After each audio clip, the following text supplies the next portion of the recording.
Is that enough? Yep. So briefly, can you describe what Ephapsis is, how it relates to action potentials? Okay, Ephapsis is a coupling, electromagnetic coupling, action at a distance between 2 points in brain tissue. The field system produced by a neuron can influence an adjacent neuron, and if that neuron happens to be near its firing threshold, then the neuron can be advanced or retarded, and its dynamics can be changed radically, and that change is then inherited by all the other neurons to which it's connected, which is a rapid propagation throughout the tissue. So the electromagnetic field has been proved to be causally active in that regard, and that activity is in no existing model of neural behaviour, which is entirely confined to normal synapses and action potentials. The field system and the action potential system are tightly coupled and generated by the same basic phenomena, but they're not the same phenomena. One can happen without the other. You know, field systems without action potential, and you can have action potentials without the field system. And depending on the organ, you can have a conscious neural activity or an unconscious neural activity. And the difference between the two is in the elaboration of the electromagnetic field. That's the reason why the ganglia in the abdomen or the nervous system in the gut has no subjective life at all. It feels like it does, but it's not. It comes from the brain. It's projected to the gut. So it's a very adaptive system, neural system. It's really, it's a beautiful piece of engineering, or evolution, should we say. Yeah. Would you support the AGIs of the future as having rights? Absolutely, provided that the AGI is conscious, and presumably we have a way of ascertaining that in this future. If the agent is conscious, then there are rights involved. If the agent is not conscious, it's property, and it has the rights involved with property. And it has the rights involved with property. I see the early AGI that I produced, the small creature AGI, as having the same rights, potentially having the same rights as a lab animal. Right, and that is a discussion that will have to be had afterwards. But initially, no rights. Would you vote for a rational, artificial, general, intelligent president or prime minister? Oh yeah, I would love to get rid of a lot of them. Evidence-based politics with rational argument in it. Who wouldn't vote for that? Those who have a vested interests in the common good, which is not rational, I guess, you know, like super rich. Yeah. Self-interest groups will always be a problem, but yeah, if something came up that was that intelligent and able to engage us in the way that we would like, yeah, I think they'll get swept to power. Yeah, amazing. I don't know that I'll ever see that, but who knows. Would you be happy living a life in a post-scarcity luxury where your efforts, creative, innovative and productive, had at most a simulated effect on the world but could never outmatch superhuman intellect? Wow. So many presuppositions in that one. I don't even know how to answer it. There are so many things, so many presuppositions that if I had an opinion it wouldn't matter. I'm not sure that would help. Okay. But I get the idea of the question. I'll just rest on my, what would you call it, my ideas that things are going to turn out a little less rosy than that. A little more rosy than the total loss of creativity and innovation on the part of all individuals. Are we building gods? No. we're building our progeny. The word God, that's so loaded I don't even want to go anywhere near it. So we're building our progeny, those that will come after. We spoke before about the idea of maybe living long enough to be in a case where we don't have anything to lose with technology. It's either the technology or not, or just cease to exist as like living individuals. Mm-hmm. It's interesting. So, well, how is it today different than 50 years ago, 500 years ago, for instance? How are people existing differently today? Oh.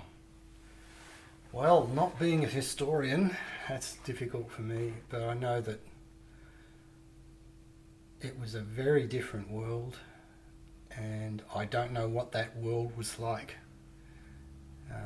But I do know that waves of change have come at regular intervals, and that we're currently getting ever increasing waves of more substantial change.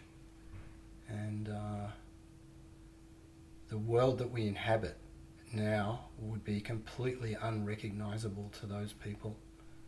And I suspect that the world, the change in the 500 years change that occurs, that you're talking about, that has occurred, that amount of change is likely to occur in a fraction of the time.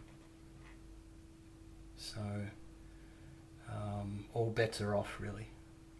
Yeah. So if there is a singularity, we're probably in the middle of it. It's only afterwards that people will go back and retrofit the truth. Yeah. Would you consider yourself as a transhumanist? No, I don't look. I'm not looking towards life extension or immortality, or I'm not looking for a way out through augmentation or any of those things. They're interesting things to talk about, but there are others who are more informed in that regard, and I'm doing my AGI for the reasons that I've given, and those kinds of considerations are an interesting side issue to me. So I don't know. Actually, I don't know whether I'm a transhumanist or not. Ask me in 150 years. How does your approach to AGI differ from other approaches like Ben Goertzel's or Marcus Hutter's, for instance? The computational approach to intelligence involves computation. It's funny about that. And what I'm doing is not that. I'm replicating the physics of intelligence. I'm not computing a model of it. And as far as I can tell, I'm unique in the world and somewhat of an outlier, and people largely don't want to hear my story because it tends to run against 50 or 60 years of a specific way of thinking. But my way of thinking is more like that of the inventors of fire or flight, rather than the modern form of computed intelligence. So I'm going backwards, actually. Mine is more a traditional approach to creating a technology. So that's the difference. And I'm not really sure why no one's tried this yet. It's kind of strange. I haven't answered that question. It just seems to be a couple of generations of habit and teaching have lost that particular idea, and it's become too easy to use computers to do everything. And that's been great, very, very successful in all areas except one, and that's the creation of an intelligent machine. It's been significant in its total failure for over half a century. And I'd like to think that this particular approach is a possible answer to why that's the case, that we've simply dropped the ball for a little while on the way we used to do things. So, how do you think the traditional common understandings of neuroscience or how the mind works differs from what we may find in the future about how the mind works? The changes that I see in the wind are changes to science rather than changes to the way we understand how our mind works. Figuring out how the mind works will actually change what we understand to be science.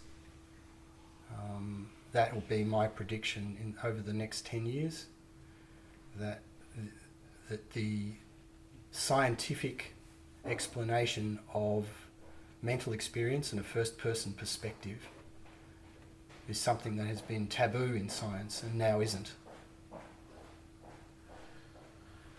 Do you think Stephen Wolfram is onto something?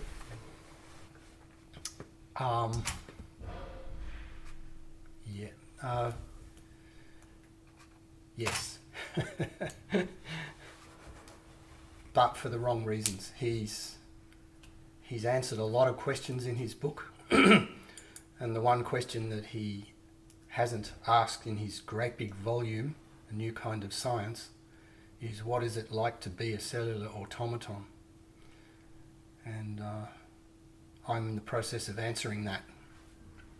And I'll leave that cryptic comment to be the end of my little discourse. Excellent. No, it's been a pleasure interviewing you. And I hope to have this up soon. Cheers. No worries.